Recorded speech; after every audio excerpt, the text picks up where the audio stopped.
बिस्मिल्लाहिर्रहमानिर्रहीम, अस्सलाम वालेकुम। Welcome to Mehboob TV Oman news. उम्मीद करते हैं कि आप तमाम दोस्त खैरियत से होंगे। बहुत दिनों के बाद आप तमाम दोस्त अब आपके सामने हाज़िरी लगवा रहा हूँ। उम्मीद करता हूँ कि आप लोग मेरी सपोर्ट करेंगे और इस वीडियो को लाइक करके सोशल मीडिया के ऊपर ज़रूर शेयर करेंगे। कमेंट सेक्शन में अपने प्यार और मोहब्बत का जो इजहार है वो ज़रूर करेंगे। फरीद अहमद भाई यूके वाले, फूड शूड चस्का वाली मेरी प्यारी बहना, आप तमाम दोस्त अब आप जितने भी मेरी सपोर्ट करते हैं, मैं आपका तहे दिल से शुक्रगुजार हूँ। आपकी मोहब्बतों का मशकूर, आपका भाई महबूब। आप लोग दो ऐसे अफराद हैं जो हर वीडियो को देखकर लाइक करते हैं, कमेंट करते हैं और सोशल मीडिया प्लेटफार्म के ऊपर शेयर भी करते हैं।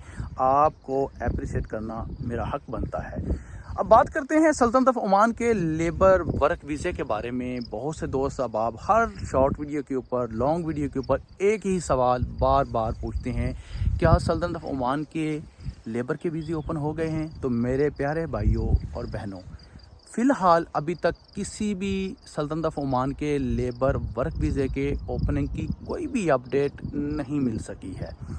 11 कैटेगरी के वीज़े ओपन हुए और बहुत से दोस्त अब आप ये एतराज़ करते हैं कि महबूब भाई आपने कहा था कि 11 कैटेगरी के हाई कैटेगरी के जो वीज़े हैं ये ओपन हो चुके हैं, लेकिन हम वीज़ा अप्लाई कर रहे हैं तो हमें ये वीज़ा नहीं मिल रहा। इसके पीछे क्या रीज़न है? मैं आपको बताता हूँ। इसके पीछे 2 रीज़न हो सकती हैं, 2 से 3 हो सकती हैं, 3 से 4 रीज़न हो सकती हैं। बहुत सारी वजूहात हो सकती हैं कि इन वजूहात की बिना के ऊपर आपको इन 11 कैटेगरी में से कोई एक वीज़ा ना मिल रहा हो। नंबर 1, जिस कंपनी में या जिस एम्प्लॉय के पास आप वीज़ा अप्लाई करने जा रहे हैं, क्या उस कंपनी में जिस कैटेगरी में आप वीज़ा अप्लाई करने जा रहे हैं उस कैटेगरी की वैकेंसी मौजूद है? नंबर ये एक तो ये हो गया। नंबर 2, क्या आप ओरिजिनल डॉक्यूमेंट्स अपने सबमिट कर रहे हैं? कोई नकली, जाली, फेक डिग्री तो नहीं सबमिट करवा रहे?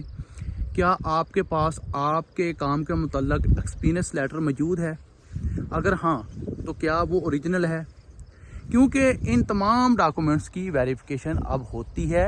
वेरिफिकेशन के बाद ही आपको वीज़ा जारी होना होता है। नंबर 3, जब आपका एम्प्लॉई आपका वीज़ा यानी कि आपका वर्क परमिट जमा करवाता है ROP में, क्योंकि वीज़ों का तल्लुक जो है रॉयल ओमान पुलिस से है।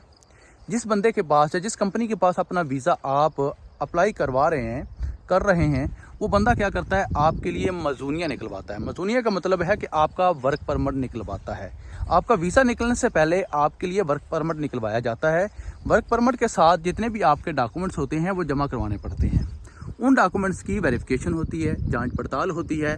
अगर वो डॉक्यूमेंट्स ओरिजिनल है, असली हैं और आप 100% ठीक हैं तो आपका वर्क परमिट निकल आएगा।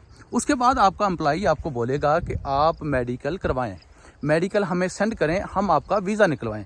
वर्क परमिट याद रखें पहले निकलता है, जिसको हम यहाँ पर मजूनिया बोलते हैं, आम ज़ुबान में उसको बोलते हैं जी वर्क परमिट। उसके बाद जाकर मेडिकल होता है, वीज़ा मेडिकल। उसके बाद जाकर वीज़ा अप्लाई होता है, फिर वीज़ा निकलता है।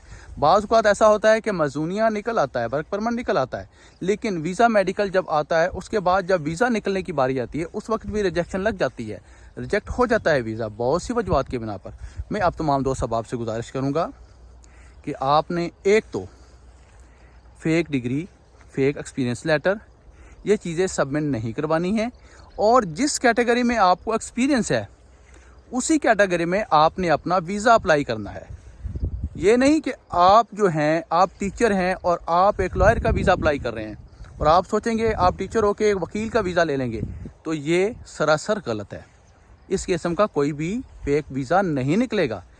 अब तमाम दुनिया में, तकरीबन सारी दुनिया में हर एक बंदे को जांच पड़ताल करके रखा जाता है। कोई भी कंपनी अगर आपको जॉब दे रही है तो उसने आपसे कुछ ना कुछ हासिल करना है, कुछ ना कुछ उसको फ़ायदा मिलना चाहिए। ये नहीं है कि आप फेक डॉक्यूमेंट्स, फेक डिग्रियां देकर वीज़े अप्लाई करें और बाद में आप यहाँ पर आकर बोलें जी मुझे तो इस काम में एक्सपीरियंस ही नहीं है, मैं बाहर काम करने के लिए जा रहा हूँ, मुझे बाहर काम करने की इजाज़त दे दी जाए। तो ऐसा नहीं है। बहुत सी वजूहात की बिना पर आपके ये 11 कैटेगरी में से वीज़े अगर आप अप्लाई कर रहे हैं तो ये वीज़े रिजेक्ट हो रहे हैं। तो इंशाल्लाह उम्मीद करते हैं कि आप तमाम दोस्त अब मेरी बात से मुस्तफ़ीद होंगे और इससे फ़ायदा उठाएंगे। इस वीडियो को लाइक करके सोशल मीडिया के ऊपर शेयर करेंगे और मेरी बात पर अमल करेंगे ताकि आप तमाम दोस्त अब आपके वीज़े रिजेक्ट ना हों। तो आने वाली वीडियो तक अपना रखिए ख्याल और मुझे रखिए दुआ में याद। अल्लाह हाफ़िज़।